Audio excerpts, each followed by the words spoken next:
ಶ್ರೀ ಗುರು ಚರಿತ್ರೆ 43ನೇ ಅಧ್ಯಾಯ. ಶ್ರೀ ಗಣೇಶಾಯ ನಮಃ. ಶ್ರೀ ಸರಸ್ವತ್ಯೈ ನಮಃ.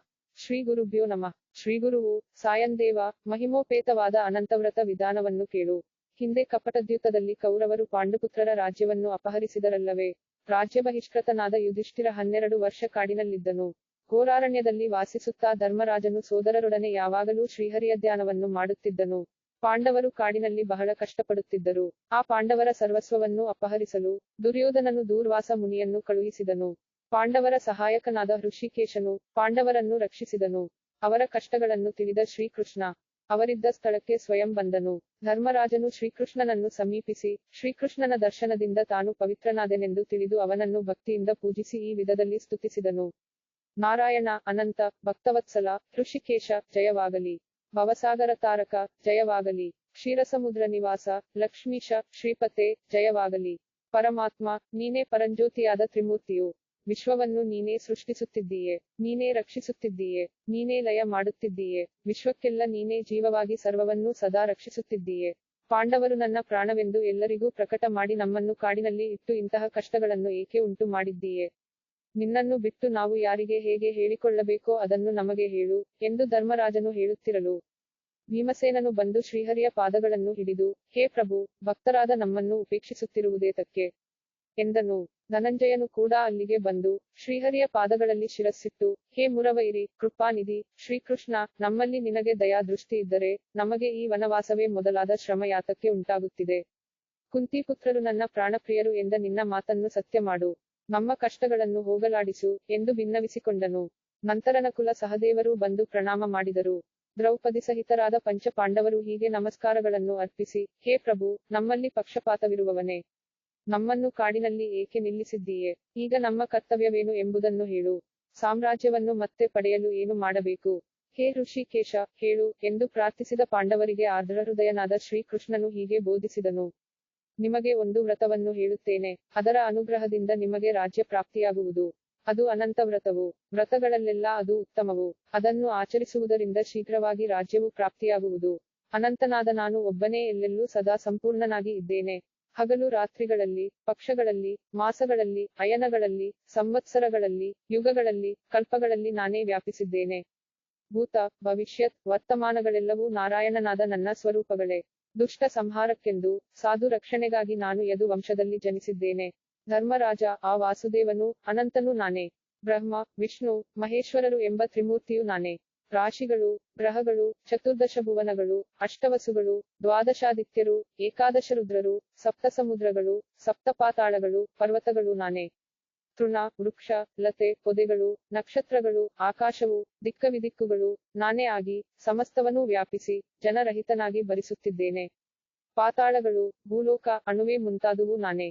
ಆದ್ದರಿಂದ ಯುಧಿಷ್ಠಿರ, ನನ್ನನ್ನೇ ಶಾಶ್ವತನಾದ ಅನಂತನನ್ನಾಗಿ ತಿಳಿದುಕೊಂಡು ನನ್ನನ್ನು ಶಾಸ್ತ್ರೋಕ್ತವಾಗಿ ಪೂಜಿಸು. ಈ ವ್ರತವೇ ನನ್ನ ಪೂಜಾವಿಧಾನಗಳಲ್ಲೆಲ್ಲ ಶ್ರೇಷ್ಠವು ಎಂದು ಶ್ರೀಕೃಷ್ಣನು ಉಪದೇಶ ಮಾಡಿದನು. ಪಾರ್ಥನು, ಸ್ವಾಮಿ, ವ್ರತವಿಧಾನವನ್ನು ತಿಳಿಸು. ಅದಕ್ಕೆ ಧನವೇನು, ಹೇಗೆ ಪೂಜೆ ಮಾಡಬೇಕು, ಯಾವ ದಿನದಂದು ಈ ವ್ರತವನ್ನು ಮಾಡಬೇಕು, ಹಿಂದೆ ಯಾರು ಈ ವ್ರತವನ್ನು ಮಾಡಿದ್ದಾರೆ. ಸ್ವಾಮಿ, ನಮಗೆ ಎಲ್ಲವನ್ನೂ ವಿಸ್ತರಿಸಿ ಹೇಳು ಎಂದು ಪ್ರಾರ್ಥಿಸಲು ಶ್ರೀಕೃಷ್ಣನು, ಧರ್ಮರಾಜ, ಭಾದ್ರಪದ ಶುಕ್ಲ ಚತುರ್ದಶಿಯ ದಿನ ಮಧ್ಯಾಹ್ನದಲ್ಲಿ ಈ ವ್ರತವನ್ನು ಮಾಡು. ಶ್ರದ್ಧೆಯಿಂದ ಅನಂತನನ್ನು ಆರಾಧಿಸು. ಶೀಘ್ರವಾಗಿ ರಾಜ್ಯವನ್ನು ಹೊಂದುತ್ತೀಯ. ಹಿಂದೆ ಕೃತಯುಗದಲ್ಲಿ ಸುಮಂತನೆಂಬ ಬ್ರಾಹ್ಮಣೋತ್ತಮನೊಬ್ಬನು ಇದ್ದನು. ಅವನು ವಸಿಷ್ಠ ಗೋತ್ರದವನು. ಅವನ ಹೆಂಡತಿ ಭಾರ್ಗವವಂಶ ಸಂಜಾತೆ, ದೀಕ್ಷಾ ಎನ್ನುವ ಪತಿವ್ರತೆ. ಆಕೆಗೆ ಸುಶೀಲ ಎನ್ನುವ ಮಗಳಿದ್ದಳು. ಸುಮಂತನ ಹೆಂಡತಿ ದೈವವಶಾತ್ ಮರಣ ಹೊಂದಿದಳು. ಸುಶೀಲ ತಂದೆಯೊಡನೆ ಬೆಳೆಯುತ್ತಿದ್ದಳು. ಅವಳು ಪ್ರತಿದಿನವೂ 5 ಬಣ್ಣಗಳ ರಂಗೋಲಿಯಿಂದ ಮನೆಯನ್ನು ಅಲಂಕರಿಸಿ ವಿಚಿತ್ರವಾದ ತೋರಣಗಳನ್ನು ಕಟ್ಟುತ್ತಿದ್ದಳು. ಮನೆ ಬಾಗಿಲುಗಳನ್ನು ತೊಳೆಯುವಾಗ ಶಂಖ ಪದ್ಮ ಮುಂತಾದುವನ್ನು ಬರೆಯುತ್ತಿದ್ದಳು. ಸುಮಂತನು ಕ್ರಿಯಾಲೋಪವಾಗುತ್ತಿದ್ದುದರಿಂದ ಸೇವೆಗೆಂದು ದ್ವಿತೀಯ ವಿವಾಹವನ್ನು ಮಾಡಿಕೊಂಡನು. ಆ ಎರಡನೆಯ ಹೆಂಡತಿ ಗಯ್ಯಾಳಿ, ದುರಾಚಾರಿ, ದುಶೀಲೆ. ದುರದೃಷ್ಟದಿಂದ ಗಂಡನಲ್ಲಿ ಮಗಳಲ್ಲಿ ವೈರವುಂಟಾಗುವಂತೆ ವರ್ತಿಸುತ್ತಿದ್ದಳು. ಸ್ವಲ್ಪ ಕಾಲದಲ್ಲಿ ಆ ಸುಶೀಲೆಗೆ ವಿವಾಹ ಯೋಗ ವಯಸ್ಸಾಯಿತು. ಅವಳ ತಂದೆ ಇದು ಕನ್ಯಾದಾನ ಸಮಯವಲ್ಲವೇ ಎಂದು ಚಿಂತಿಸುತ್ತಿರಲು ಅವರಲ್ಲಿಗೆ ಕೌಂಡಿನ್ಯ ಋಷಿ ಬಂದನು. ಸರ್ವ ವಿದ್ಯಾ ಪಾರಂಗತನಾದ ಅವನು ಅವಳನ್ನು ಭಾರ್ಯೆಯಾಗಿ ಸ್ವೀಕರಿಸಿದನು. 2 ವರ್ಷ 2 ತಿಂಗಳು ಅನೂತನ ದಂಪತಿಗಳನ್ನು ಮುನಿ ತನ್ನ ಮನೆಯಲ್ಲೇ ನಿಲ್ಲಿಸಿಕೊಂಡನು. ಸವತಿ ತಾಯಿಗೂ ಮಗಳಿಗೂ ವೈರವು ಬೆಳೆಯಿತು. ಕೌಂಡಿನ್ಯನು ಮಾವನಿಗೆ ಮತ್ತೊಂದು ಮನೆ ಮಾಡುತ್ತೇನೆ ಎಂದು ಹೇಳಿದನು.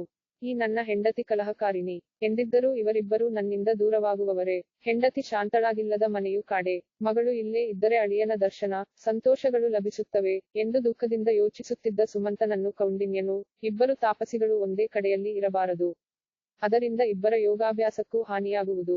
ಆಶ್ರಮವನ್ನು ಏರ್ಪಡಿಸಿಕೊಂಡು ಸುಖವಾಗಿ ತಪಸ್ಸು ಮಾಡಿಕೊಳ್ಳುತ್ತೇನೆ. ಸ್ವಲ್ಪವೇ ದೂರದಲ್ಲಿ ಇರುತ್ತೇನೆ. ಅದರಿಂದ ನಮ್ಮನ್ನು ಆಗಾಗ ನೋಡುತ್ತಿರಬಹುದು ಎಂದು ಹೇಳಿದನು. ಅದಕ್ಕೆ ಸುಮಂತನು, ಅಯಾ ಸುವ್ರತ, ಇನ್ನು 12 ದಿನಗಳು ಇಲ್ಲೇ ಇರು. ಸರ್ವಸಿದ್ಧಿ ಪ್ರದವಾದ ತ್ರಯೋದಶಿಯಂದು ಪ್ರಯಾಣ ಮಾಡು ಎಂದು ಕೋರಲು, ಅವನ ಕೋರಿಕೆಯನ್ನು ಮನ್ನಿಸಿ ಕೌಂಡಿನ್ಯನು 12 ದಿನಗಳು ಅಲ್ಲೇ ಇದ್ದು ನಂತರ ಸುಮುಹೂರ್ತದಲ್ಲಿ ಹೆಂಡತಿಯನ್ನು ಕರೆದುಕೊಂಡು ಹೊರಟನು. ಸುಮಂತನು ತನ್ನ ಗಯ್ಯಾಳಿ ಹೆಂಡತಿಯೊಡನೆ, ಮಗಳು ಗಂಡನೊಡನೆ ಹೊರಟಿದ್ದಾಳೆ. ಧಾನ್ಯವನ್ನು, ಗೋಧಿಯಿಂದ ಮಾಡಿದ ದಾರಿಬುತ್ತಿಯನ್ನು ಅವಳಿಗೆ ಕೊಡು ಎಂದು ಹೇಳಿದನು. ಅದಕ್ಕೆ ಅವಳು ಮನೆಯೊಳಕ್ಕೆ ಹೋಗಿ ಬಾಗಿಲು ಸೇರಿಸಿ ಚಿಲಕ ಹಾಕಿ, ನಾನು ಏನೂ ಕೊಡುವುದಿಲ್ಲ ಎಂದು ಹೇಳಿದಳು. ಸುಶೀಲೆ ತಂದೆಯನ್ನು ಸುಧಾರಿಸುತ್ತಾ, ಏನೂ ಕೊಡಬೇಕಾದ ಅವಶ್ಯಕತೆಯಿಲ್ಲ, ನಾನು ಹೋಗಿ ಬರುತ್ತೇನೆ ಎಂದು ಹೇಳಿದಳು. ಋಷಿಯು ಅಡಿಗೆ ಮನೆಯಲ್ಲಿದ್ದ ಸ್ವಲ್ಪ ಗೋಧಿ ಹಿಟ್ಟನ್ನು ತಂದು ಮಗಳಿಗೆ ಕೊಟ್ಟು ಅವರನ್ನು ಕಳುಹಿಸಿಕೊಟ್ಟನು. ಮಧ್ಯಾಹ್ನವಾಗುತ್ತಲೂ ಕೌಂಡಿನ್ಯನು ಒಂದು ನದಿತೀರದಲ್ಲಿ ಆಧ್ಯಾತ್ಮಿಕ ಕೃತ್ಯಗಳನ್ನು ಮುಗಿಸಿದನು. ನದೀತಟದಲ್ಲಿ ಕೆಲವು ಸ್ತ್ರೀಯರು ಕೆಂಪು ವಸ್ತ್ರಗಳನ್ನುಟ್ಟು ಚತುರ್ದಶಿ ವ್ರತವನ್ನು ಮಾಡುತ್ತಾ ಬೇರೆ ಬೇರೆಯಾಗಿ ಕಲಶಗಳನ್ನು ಸ್ಥಾಪಿಸುತ್ತಿರುವುದನ್ನು ಸುಶೀಲ ನೋಡಿದಳು. ಮೆಲ್ಲಮೆಲ್ಲಗೆ ಅವಳು ಅವರ ಹತ್ತಿರಕ್ಕೆ ಹೋಗಿ, ನೀವೆಲ್ಲರೂ ಮಾಡುತ್ತಿರುವ ವ್ರತವೇನು ಎಂದು ಕೇಳಿದಳು. ಅದಕ್ಕೆ ಅವರು, ಇದು ಅನಂತವ್ರತ ಎನ್ನುವ ಉತ್ತಮ ವ್ರತವು. ಇದು ಸಕಲ ಅಭೀಷ್ಟಗಳನ್ನು ಕೊಡುವಂತಹುದು ಎಂದರು. ನೀವು ನನಗೆ ಈ ವ್ರತವಿಧಾನವನ್ನು ವಿಸ್ತಾರವಾಗಿ ಹೇಳಬೇಕೆಂದು ಕೋರುತ್ತೇನೆ ಎಂದು ಅವರಲ್ಲಿ ಪ್ರಾರ್ಥಿಸಿದಳು. ಅವರು, ಹೇ ಸಾಧ್ವಿ, ಭಾದ್ರಪದ ಮಾಸದ ಶುಕ್ಲಪಕ್ಷದ ಚತುರ್ದಶಿಯ ದಿನ ಮಾಡುವ ಈ ಅನಂತವ್ರತವು ಬಹು ಶ್ರೇಷ್ಠವಾದದ್ದು. ಸರ್ವಕಾಮಫಲಗಳನ್ನು ಕೊಡುವುದು. 14 ಗಂಟು ಹಾಕಿ ಕೆಂಪು ದಾರದ ದೋರವನ್ನು ಮಾಡಿಟ್ಟುಕೊಂಡು ಶಾಸ್ತ್ರ ಪ್ರಕಾರ ನದಿಯಲ್ಲಿ ಸ್ನಾನ ಮಾಡಿ ವ್ರತ ಮಾಡಬೇಕು. ಕೆಂಪು ವಸ್ತ್ರವನ್ನು ಧರಿಸಿ ಅರಿಶಿನ ಕುಂಕುಮಗಳಿಂದ ಶರೀರವನ್ನು ಅಲಂಕರಿಸಿಕೊಂಡು 2 ಪೂರ್ಣಕಲಶಗಳನ್ನು ನೀರಿನಿಂದ ತುಂಬಿ 5 ಚಿಗುರುಗಳನ್ನು ಅದರಲ್ಲಿ ಹಾಕಿ ಯಥಾಶಕ್ತಿಯಾಗಿ ರತ್ನಗಳೇ ಮುಂತಾದುವನ್ನು ಅದರಲ್ಲಿಟ್ಟು ಉಪಚಾರಗಳಿಂದ ಪೂಜಿಸಬೇಕು. ನೀರಾಜನ ಕೊಟ್ಟು ಪೂರ್ಣಕಲಶಗಳನ್ನಿಟ್ಟು ದರ್ಬೆಗಳಿಂದ ಸುತ್ತಲೂ ಅಲಂಕರಿಸಿ ಶೇಷನ ಪೂಜೆಯನ್ನು ಮಾಡಬೇಕು. ಪೂರ್ಣಕಲಶಗಳನ್ನು ಒಂದು ನೂತನ ವಸ್ತ್ರದಲ್ಲಿಟ್ಟು ಅಲ್ಲಿ ಅಷ್ಟದಳ ಪದ್ಮವನ್ನು ಸ್ಫುಟವಾಗಿ ಬರೆದು ಆ ಪದ್ಮದಲ್ಲಿ ಅನಂತನನ್ನು ಪೂಜಿಸಬೇಕು. ಕಲಶಕ್ಕೆ ಎದುರಾಗಿ ಪದ್ಮ, ಸ್ವಸ್ತಿಕ ಮುಂತಾದುವನ್ನು ಪಂಚರಂಗುಗಳಿಂದ ಚೆನ್ನಾಗಿ ಬರೆದು ಅಲಂಕರಿಸಬೇಕು. ಮೊದಲು ಷೋಡಶೋಪಚಾರಗಳಿಂದ ಶೇಷನನ್ನು, ನಂತರ ಅನಂತನನ್ನು ಧ್ಯಾನಾದಿಗಳಿಂದ ಅರ್ಚಿಸಬೇಕು. ಅನಂತನನ್ನು ಧ್ಯಾನಿಸಿ ಷೋಡಶೋಪಚಾರಗಳಿಂದ ಹೊಸದೋರವನ್ನು, ಓಂ ನಮೋ ಭಗವತೆ ವಾಸುದೇವಾಯ ಎನ್ನುವ ದ್ವಾದಶಾಕ್ಷರಿ ಮಂತ್ರವನ್ನು ಬರೆದು ಪುರುಷ ಸೂಕ್ತ ಅಥವಾ ವಿಷ್ಣು ಸೂಕ್ತದಿಂದ ಸಮಾಹಿತ ಚಿತ್ತರಾಗಿ ಪೂಜೆ ಮಾಡಬೇಕು. ಹಾಗೆ ಪೂಜಿಸಿ ಸಂಸಾರಗಹ್ವರ ಎನ್ನುವ ಮಂತ್ರದಿಂದ ಕೈಗೆ ಹೊಸದಾರವನ್ನು ಕಟ್ಟಿಕೊಂಡು ಹಳೆಯ ದಾರವನ್ನು ನಮಸ್ಕಾರ ಪೂರ್ವಕವಾಗಿ ವಿಸರ್ಜಿಸಬೇಕು. ಆ ನಂತರ 1 ಅಳತೆ ಗೋಧಿ, ಸಿಹಿ ತಿಂಡಿ, ಹಣ್ಣುಗಳಿಂದ ಕೂಡಿದ ವಾಯನವನ್ನು ದಕ್ಷಿಣೆಯ ಸಹಿತ ದಾನ ಮಾಡಬೇಕು. ತರುವಾಯ ಇಷ್ಟರೊಡನೆ ಕೂಡಿ ಊಟ ಮಾಡಬೇಕು. ಹೀಗೆ 14 ವರ್ಷಗಳು ವ್ರತ ಮಾಡಿ ನಂತರ ಉದ್ಯಾಪನೆ ಮಾಡಿ 14 ಕುಂಭಗಳನ್ನು ದಾನ ಮಾಡಿ ಬ್ರಾಹ್ಮಣರಿಗೆ ಭಕ್ತಿಯಿಂದ ಸುಗ್ರಾಸ ಊಟವಿಡಬೇಕು. ಹೀಗೆ ಮಾಡಿದರೆ ಚತುರ್ವಿಧ ಪುರುಷಾರ್ಥಗಳು ಸಿದ್ಧಿಸುತ್ತವೆ. ಅಮ್ಮ ಸುಶೀಲೆ, ನಮ್ಮೊಡನೆ ನೀನು ಅನಂತನನ್ನು ಪೂಜಿಸು. ಇಂದು ಚತುರ್ದಶಿ ಎಂದು ಆ ಪುಣ್ಯಸ್ತ್ರೀಯರು ಹೇಳುತ್ತಾ ಒಬ್ಬೊಬ್ಬರು ಒಂದೊಂದು ದಾರವನ್ನು ದೂರ ಮಾಡಲು ಸಂತೋಷದಿಂದ ಕೊಟ್ಟರು. ಸುಶೀಲ 14 ಗಂಟುಗಳನ್ನು ಹಾಕಿ ಅನಂತನನ್ನು ಪೂಜಿಸಿ ತಮ್ಮ ರಥವಿದ್ದ ಕಡೆಗೆ ಬಂದಳು. ಅಷ್ಟರಲ್ಲಿ ಕೌಂಡಿನ್ಯನು ಅನುಷ್ಠಾನವನ್ನು ಮುಗಿಸಿ ಬಂದನು. ಅವರಿಬ್ಬರೂ ಮುಂದೆ ಹೋಗುತ್ತಾ ಅಮರಾವತಿಯಂತೆ ಕಾಣುತ್ತಿದ್ದ ಒಂದು ಊರಿಗೆ ಬಂದರು. ಅಲ್ಲಿನ ಜನರು ಆ ಮುನಿಯ ಸಮೀಪಕ್ಕೆ ಬಂದು, ಸ್ವಾಮಿ, ತಪೋನಿಧಿ, ನೀವು ಇಲ್ಲೇ ಇರಿ ಎಂದು ಪ್ರಾರ್ಥಿಸಿದರು. ಆ ಮುನಿದಂಪತಿಗಳು ಅಲ್ಲೇ ನೆಲೆಸಿದರು. ಅನಂತನ ಅನುಗ್ರಹದಿಂದ ಅವರು ಸಕಲ ಐಶ್ವರ್ಯಗಳನ್ನು ಹೊಂದಿದರು. ಕೌಂಡಿನ್ಯನು ಒಂದು ದಿನ ಸುಶೀಲಳ ಕೈಯಲ್ಲಿದ್ದ ಅನಂತನ ದಾರವನ್ನು ನೋಡಿದನು. ಅವನು, ಪ್ರಿಯಳೇ, ನಿನ್ನ ಕೈಯಲ್ಲಿ ಕಟ್ಟಿರುವುದೇನು? ನನ್ನನ್ನು ವಶ ಮಾಡಿಕೊಳ್ಳಲು ಕೆಂಪು ದಾರವನ್ನು ಕಟ್ಟಿಕೊಂಡಿದ್ದೀಯೇನು ಎಂದು ಕೇಳಿದನು. ಅದಕ್ಕೆ ಸುಶೀಲ, ಸ್ವಾಮಿ, ನಾನು ಅನಂತನ ದೋರವನ್ನು ಕಟ್ಟಿಕೊಂಡಿದ್ದೇನೆ. ಆ ದೇವನ ಅನುಗ್ರಹದಿಂದಲೇ ನಮಗೆ ಈ ಸಂಪತ್ತೆಲ್ಲವೂ ಕೈಗೂಡಿದೆ ಎಂದು ಹೇಳಲು, ಕೌಂಡಿನ್ಯನು ಕೋಪಗೊಂಡು ಅನಂತನ ದೋರವನ್ನು ಕಿತ್ತು ಅಗ್ನಿಕುಂಡದಲ್ಲಿ ಹಾಕಿ, ಅನಂತನೆಲ್ಲಿ? ನನ್ನ ತಪಪುಣ್ಯವೇ ನನಗೆ ಈ ಐಶ್ವರ್ಯವನ್ನು ಸಂಪಾದಿಸಿಕೊಟ್ಟಿದೆ ಎಂದು ಕೋಪದಿಂದ ಹೇಳಿದನು. ಆ ಪತಿವ್ರತೆ, ಅಯ್ಯೋ, ಅನಂತನನ್ನು ಅಗ್ನಿಯಲ್ಲಿ ಹಾಕದ್ರಾ ಎಂದು ಹೇಳುತ್ತಾ ಆ ದೋರವನ್ನು ತೆಗೆದು ಮೊಸರಿನಲ್ಲಿ ಇಟ್ಟಳು. ಅವರ ಐಶ್ವರ್ಯವೆಲ್ಲ ನಷ್ಟವಾಗಿ ದಾರಿದ್ರ ಬಂತು. ಕಳ್ಳರು ಅವರ ಸಂಪದವನ್ನೆಲ್ಲ ಅಪಹರಿಸಿದರು. ಹಿತರು ಅಹಿತರಾದರು. ಕೌಂಡಿನ್ಯನು ದೀನನಾದನು. ಅನಂತನನ್ನು ಅವಮಾನಿಸಿದ್ದರಿಂದ ಅವರ ಮನೆಯೂ ಸುಟ್ಟು ದಗ್ಧವಾಯಿತು. ಕೌಂಡಿನ್ಯನು ಅದರ ಬಗ್ಗೆ ಯೋಚಿಸಿ, ಅನಂತನು ನನ್ನ ಮೇಲೆ ಕೋಪಗೊಂಡನು. ಮದಾಂಧನಾದ ನಾನು ದೋರವನ್ನು ಅಗ್ನಿಯಲ್ಲಿ ಹಾಕಿದೆ. ಅದಕ್ಕಾಗಿ ಅನಂತನನ್ನು ದರ್ಶಿಸಿದ ನಂತರವೇ ನಾನು ಊಟ ಮಾಡುತ್ತೇನೆ. ಅಲ್ಲಿಯವರೆಗೆ ನಾನು ಅನ್ನವನ್ನು ಮುಟ್ಟುವುದಿಲ್ಲ ಎಂದು ನಿರ್ಧರಿಸಿ, ಅನಂತ, ಅನಂತ ಎಂದು ಕೂಗುತ್ತಾ ಕಾಡನ್ನು ಸೇರಿದನು. ಅಲ್ಲೊಂದು ಮಾವಿನ ಮರವನ್ನು ನೋಡಿದನು. ಪಕ್ಷಿಗಳು ಆ ಮರವನ್ನು ಮುಟ್ಟುತ್ತಿರಲಿಲ್ಲ. ಕೌಂಡಿನ್ಯನು ಆ ಮರವನ್ನು, ಹೇ ಮಾವಿನ ಮರವೇ, ನಿನಗೆ ಅನಂತನು ಕಾಣಿಸಿದನೆ ಎಂದು ಕೇಳಿದನು. ಆ ಮರ, ನಾನು ಅನಂತನನ್ನು ಕಾಣಲಿಲ್ಲ. ನೀನೇನಾದರೂ ಕಂಡರೆ ನನ್ನ ಈ ದೆಸೆಯನ್ನು ಕುರಿತು ಅವನಿಗೆ ಹೇಳು ಎಂದು ಹೇಳಿತು.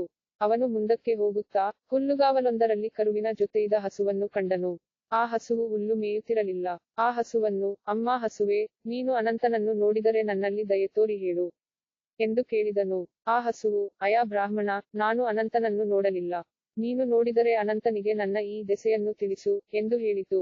ಕೌಂಡಿನ್ಯನು ಇನ್ನೂ ಮುಂದಕ್ಕೆ ಹೋಗುತ್ತಾ ಒಂದು ಎತ್ತನ್ನು ನೋಡಿದನು. ಅವನು ಆ ಎತ್ತನ್ನು ನೀನು ಅನಂತನನ್ನು ನೋಡಿದರೆ ಹೇಳು ಎನ್ನಲು ಅದು ಕೂಡ ಹಿಂದಿನವರಂತೆಯೇ ಉತ್ತರ ಕೊಟ್ಟಿತು. ಇನ್ನೂ ಮುಂದಕ್ಕೆ ಹೋಗುತ್ತಾ ಅವನು 2 ಸರಸ್ಸುಗಳನ್ನು ಕಂಡನು. ಅಲ್ಲಿ ಯಾವುದೇ ಪಕ್ಷಿಗಳು ಬರುತ್ತಿರಲಿಲ್ಲ. ಒಂದು ಸರಸ್ಸಿನ ನೀರು ಇನ್ನೊಂದು ಸರಸ್ಸಿನೊಳಕ್ಕೆ ಹರಿಯುತ್ತಿತ್ತು. ಅವನು ಆ ಸರಸ್ಸುಗಳನ್ನು ನೀವು ಅನಂತನನ್ನು ನೋಡಿದಿರಾ ಎಂದು ಕೇಳಲು, ಅವು ಕೂಡ ನೋಡಿಲ್ಲ ಎಂದು ಹೇಳಿದವು. ಅವನು ಹಾಗೆ ಮುಂದಕ್ಕೆ ಹೋಗುತ್ತಾ ಒಂದು ಕತ್ತೆ, ಒಂದು ಆನೆ ನೋಡಿ, ಅವುಗಳನ್ನು ಹಿಂದಿನಂತೆಯೇ ಕೇಳಿದನು. ಅವು ಕೂಡ ಇಲ್ಲ ಎಂದು ಹೇಳಿದವು. ಅವನು, ಅನಂತ ಅನಂತ ಎಂದು ಹೇಳಿಕೊಂಡು ಮುಂದಕ್ಕೆ ಹೋಗುತ್ತಾ ಬಸವಳಿದು ಮೂರ್ಛೆಹೊಂದಿ ಬಿದ್ದುಹೋದನು. ಅಷ್ಟರಲ್ಲಿ ವೈದ್ಯನೊಬ್ಬನು ಅವನನ್ನು ಸಮೀಪಿಸಿ, ಅಯಾ ವಿಪ್ರ, ಏಳು, ಬಾ, ನಾನು ನಿನಗೆ ಅನಂತನನ್ನು ತೋರಿಸುತ್ತೇನೆ ಎಂದು ಹೇಳಿ ಅವನ ಕೈ ಹಿಡಿದು ಅರಣ್ಯದೊಳಕ್ಕೆ ಕರೆದುಕೊಂಡು ಹೋದನು. ಅಲ್ಲಿ ಕೌಂಡಿನ್ಯನು ಒಂದು ನಗರವನ್ನು ನೋಡಿದನು. ಶುಭಪ್ರದವಾದ ರತ್ನಖಚಿತವಾದ ಸಿಂಹಾಸನದಲ್ಲಿ ಕೂತು ಆತ್ಮದ ವೇಷಧಾರಿ ತನ್ನ ನಿಜರೂಪ ಸೌಂದರ್ಯವನ್ನು ತೋರಿಸಿದನು. ಆ ರೂಪವನ್ನು ನೋಡಿದ ಕೌಂಡಿನ್ಯನು ಸ್ತೋತ್ರ ಮಾಡಲು ಆರಂಭಿಸಿದನು. ಸಚ್ಚಿದಾನಂದ, ಗೋವಿಂದ, ಶ್ರೀವತ್ಸಾಂಕಿತ, ನಿನಗೆ ನಮಸ್ಕಾರಗಳು. ನಿನ್ನ ದರ್ಶನ ಮಾತ್ರದಿಂದಲೇ ನನ್ನ ಪಾಪಗಳು ದುಃಖಗಳು ಹೋದವು. ನೀನೇ ಬ್ರಹ್ಮ, ವಿಷ್ಣು, ರುದ್ರಾತ್ಮಕನು, ವೈಕುಂಠವಾಸಿ, ನಿನ್ನಲ್ಲಿ ನಾನು ಶರಣು ಬಂದಿದ್ದೇನೆ. ಹೇ ಬ್ರಹ್ಮಾಂಡನಾಥ, ನಾನು ಪಾಪಿಯು, ಭಕ್ತಿಯಿಲ್ಲದವನು. ನಿನ್ನನ್ನು ಶರಣು ಹೊಂದಿದ್ದೇನೆ. ನಿನ್ನ ಪಾದಗಳಲ್ಲಿ ನನ್ನ ಜನ್ಮ ಸಫಲವಾಗಬಲ್ಲದು. ನನ್ನ ಜೀವನವು ಧನ್ಯವಾಗಬಲ್ಲದು. ಅದರಿಂದಲೇ ನಿನ್ನಲ್ಲಿ ಶರಣು ಬರುತ್ತಿದ್ದೇನೆ ಎಂದು ಕೌಂಡಿನ್ಯನು ಸ್ತುತಿಸಲು, ಪ್ರಸನ್ನನಾದ ಆ ಅನಂತನು ದಾರಿದ್ರ್ಯನಾಶನ, ಧರ್ಮಪ್ರಾಪ್ತಿ, ಶಾಶ್ವತ ವೈಕುಂಠ ಪ್ರಾಪ್ತಿ ಎಂದು 3 ವರಗಳನ್ನು ಕೊಟ್ಟನು.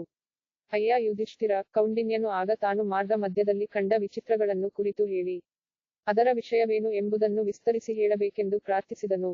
ಅದಕ್ಕೆ ಅನಂತನು ಹೀಗೆ ಹೇಳಿದನು. ಆ ಮಾವಿನ ಮರವು ಪೂರ್ವಜನ್ಮದಲ್ಲಿ ವಿದ್ಯಾಭಿಮಾನದಿಂದ ಮತನಾಗಿ, ವೇದಶಾಸ್ತ್ರಗಳನ್ನು ಸಂಪೂರ್ಣವಾಗಿ ತಿಳಿದವನು. ಅವನು ಗರ್ವಿತನಾಗಿ ಶಿಷ್ಯರಿಗೆ ವಿದ್ಯೆಯನ್ನು ಸ್ವಲ್ಪವಾದರೂ ಹೇಳಿಕೊಡಲಿಲ್ಲ. ಆ ಪಾಪದಿಂದ ವೃಕ್ಷವಾದನು. ಅದರ ಹಣ್ಣನ್ನು ಯಾರೂ ತಿನ್ನುವುದಿಲ್ಲ. ಆ ಹಸುವು ಪೂರ್ವಜನ್ಮದಲ್ಲಿ ಬ್ರಾಹ್ಮಣನೊಬ್ಬನಿಗೆ ಬಂಜರು ಭೂಮಿಯನ್ನು ಕೊಟ್ಟವನು. ನೀನು ಕಂಡ ವೃಷಭವು ಹಿಂದೆ ಧನವಂತನಾದರೂ ಸ್ವಲ್ಪವಾದರೂ ದಾನ ಮಾಡಲಿಲ್ಲ. ನೀನು ಕಂಡ 2 ಸರಸ್ಸುಗಳು ಪೂರ್ವದಲ್ಲಿ ಅಕ್ಕ ತಂಗಿಯರು ಒಬ್ಬರಿಗೊಬ್ಬರು ಮಾತ್ರವೇ ದಾನ ಪ್ರದಾನಗಳನ್ನು ಮಾಡಿಕೊಳ್ಳುತ್ತಿದ್ದುದರಿಂದ ಈ ಸ್ಥಿತಿಯನ್ನು ಹೊಂದಿದರು. ಕ್ರೋಧವು ಅಧಿಕವಾಗಿದ್ದವನು ಕತ್ತೆಯಾದನು, ಮದಾಂಧನು ಆನೆಯಾದನು. ನಿನ್ನ ಮನಸ್ಸು ಶುದ್ಧವಾಗಿದ್ದರಿಂದ ನಾನು ದ್ವಿಜರೂಪದಲ್ಲಿ ಬಂದೆ.